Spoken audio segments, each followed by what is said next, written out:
Alerto, may abilidad, matapang.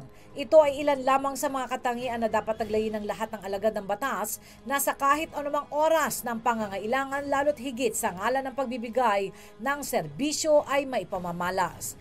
Kamakailan lamang ay napabalita ang katapangang ipinamala sa pagtupad sa sinumpaang tungkulin ang isang aling pulis na si Police Officer 3 Juvie Humuad na miyembro ng Criminal Investigation and Detection Unit ng Quezon City Police District. Hindi inalintana ni PO3 Humuad ang nakaambang na panganib sa kanyang buhay habang kanyang ine-escortan ang serial robber rapist na si Mark Soke na nahuli dahil sa patong-patong na kaso ng pambibiktima na sunod-sunod na nakawan sa ilang piling establishmento. Kasabay ang pangahalay sa mga biktimang babae at ang pagpatay sa isang Koreana. Sa hindi inaasahang pangyayari ng mga panahong iyon, isinaalang-alang ni PO3 Juvie Humuad na isalba ang buhay ng nakararami sa nakaambang peligro dulot ng pag-agaw ng baril sa kanya ni Mark Soke. Bagamat siya ay babae, nagawa pa rin niyang mabawi ang kanyang service of firearms sa suspect. Ngunit sa nasabing insidente ay nagresulta ito ng pagkakasawi ng notorious na hold-upper rapist, ayon kay PO3 Humuad. Hindi ko naman po gustong mangyari yun. Pinagtanggol ko lang yung sarili ko, tsaka yung mga tao na sa paligid ko pag tuluyan niya lang naagaw yung baril ko. Ginawa ko lang kung ano yung dapat kong gawin ng gabing yun. Yung tungkulin ko na protektahan, hindi lang sarili ko, hindi rin mga tao na sa paligid ko. Ang pangyayaring ito ay nagpatunay lamang na handang ialay ni PO3 Humuad ang kanyang sariling buhay sa ngalan ng paglilingkod at pagtupad sa kanyang tungkulin. Ito rin ay sinang-ayunan ni Police Inspector Alan de la Cruz, Chief Theft and Robbery Section ng Criminal Investigation Detection Unit ng Quezon City Police District. Ito kasi sa nangyari sa insidente ng Sasuke case, pinakita lang natin dito na ang mga kababaihang pulis ay kayang ipagtanggol ang kanyang sarili, na yan ay isa sa mga kauna-unahang naituro din sa training natin na hindi naging balakid ang pagiging babae. Ang kailangan yung pagtupad sa tungkulin ay kailangang maging matapat lang tayo. Kaya naman, minabuti namin pasyalan ang kanilang tanggapan upang kilalanin ng lubos ang kahanga-hangang aling pulis na nagpamalas ng pagiging alerto at maabilidad sa ngalan ng pagtupad sa tungkulin. Isang matyaga at panganay na anak ni na Ginoong Alfredo at Ginang Estrella Humuad. Ang ating bidang pulis ay sinilang sa Cota area, Ozamis City. Lumaking masunurin at mapagmahal na anak sa kanyang mga magulang at may mataas na determinasyong makapagtapos ng pag-aaral sa kursong Bachelor of Science in Criminology. Nasa kolehiyo pa lang ay pinamalas na ni PO3 Humuad ang pagiging aktibo sa larangan ng pampalakasan. Yun nga, since 1996 naging membro ako ng Philippine Pencak Silat Team. At since 1997, mga sumunod na SEA Games hanggang 2007, nakasama ako doon. Merong panalo, merong wala sa SEA Games na yun. Tapos may mga laro din sa Asia Pacific, Pencak Silat, World Championship, tapos yung mga local games, nakakalaro ako. Samot-saring mga parangal ang kanyang naiuwi para sa ating bansa. Ibinahagi rin niya ang kanyang mga pinaka-memorable na natanggap na medalya. Lahat itong medalya ito memorable sa akin, pero mas tumatak na talaga sa akin itong medal na to. Kasi ito yung unang labas ko, laro ko sa ibang bansa, sa Brunei. Dito naging memorable kasi dito na-experience ko yung makalaro ang taga-ibang bansa. Dito ako maraming natutunan, yung mga techniques, kung ano pang dapat i-improve ko sa sarili ko. Dito sa larong to natutunan ko. Kaya ito siya. Sa Brunei University Games. Tunay naman ang kanyang angking galing at talino ang naging puhunan niya upang magpursiging pumasok at maging bahagi ng pambansang pulisya. Dagdag pa niya na isa rin sa kanya naging inspirasyon ang kanyang mga magulang. Ako, kasi tatay ko dating PC. Nung bata pa ako, siguro naging pangarap ko na maging katulad niya pag laki ko. Kaya yun, naging inspirasyon ko para maging pulis. Tsaka makatulong na rin talaga. Kasi nakikita ko pa noon yung mga, di ba, maraming mga kababaihan na naabuso. na Malaysia, ganyan. Yun ang una ko rin bukod sa inspirasyon ko yung tatay ko, makatulong na rin. Dahil sa magandang hangarin ni PO3 Humuwad na nakapasok sa hanin ng pambansang pulisya taong 2001, siya ay napabilang sa National Capital Region Police Office at sa ngayon na halos 13 taon na sa kanyang pagsaserbisyo bilang pulis. Itong mga accomplishment, meron na rin mga ilan-ilan. Una rito yung unang pagkakahuli namin sa Kuya Robbery Hagtide Group, yung kanilang leader at mga member. Tapos po yung Sagaga Robbery Hagtide Group din. Kailan lang nakuha namin yung leader nila, tapos yung mga membro nito. Tapos yung pinakahuli po yung pagkakahuli namin sa robber rapist na si Mark Soke. Yun ang masasabi ko mga greatest accomplishment.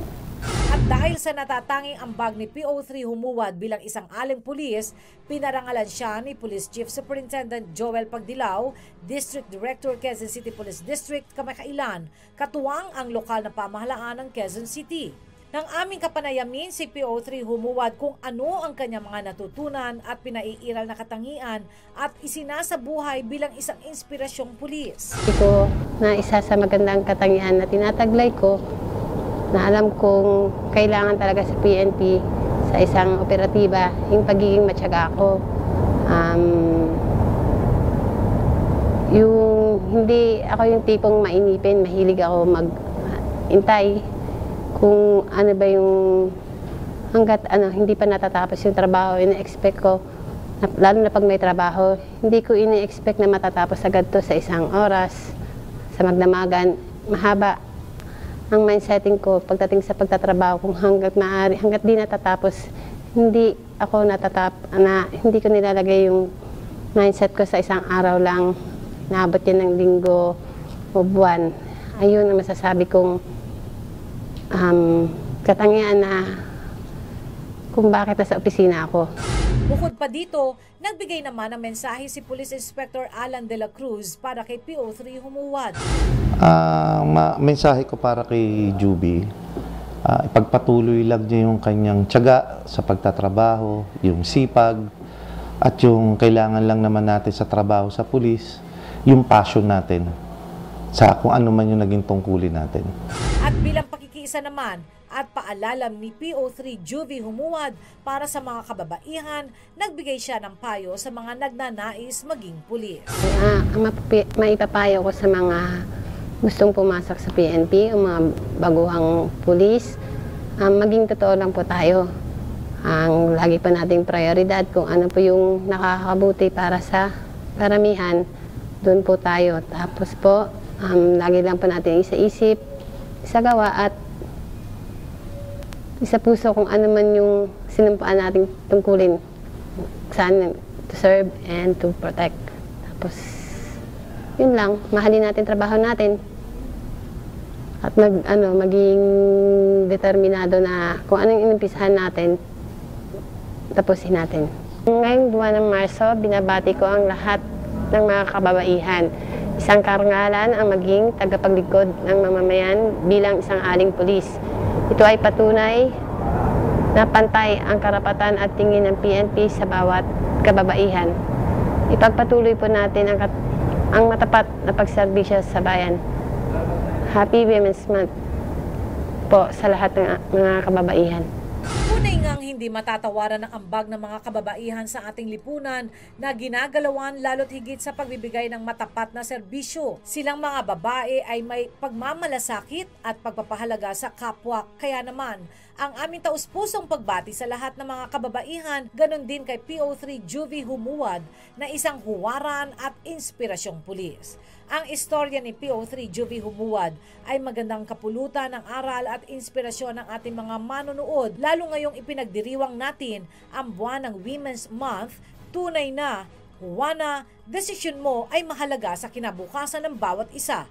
Ikaw na Samantala, isa pa ring magandang bahagi ngayong Women's Month, isinagawang First Tawi-Tawi Women's Summit sa pangunguna ni Honorable Ruby M. Sahali, Representative Lone District ng Tawi-Tawi. Dito ay nabigyang pagkilala ang kahalagahan at mga kontribusyon ng mga kababaihan sa ating lipunan higit sa pagsulong at pag-unlad ng ating bayan. Sa nasabing pagtitipon, isinaalang-alang ang renewable energy and environment conservation, Unity for Peace, Basic Quality Education, Health and Welfare, Youth and Women Empowerment o RUBI, isang advokasya para isulong ng kapakanan ng mga kababaihan sa lugar at bahagi ng women empowerment.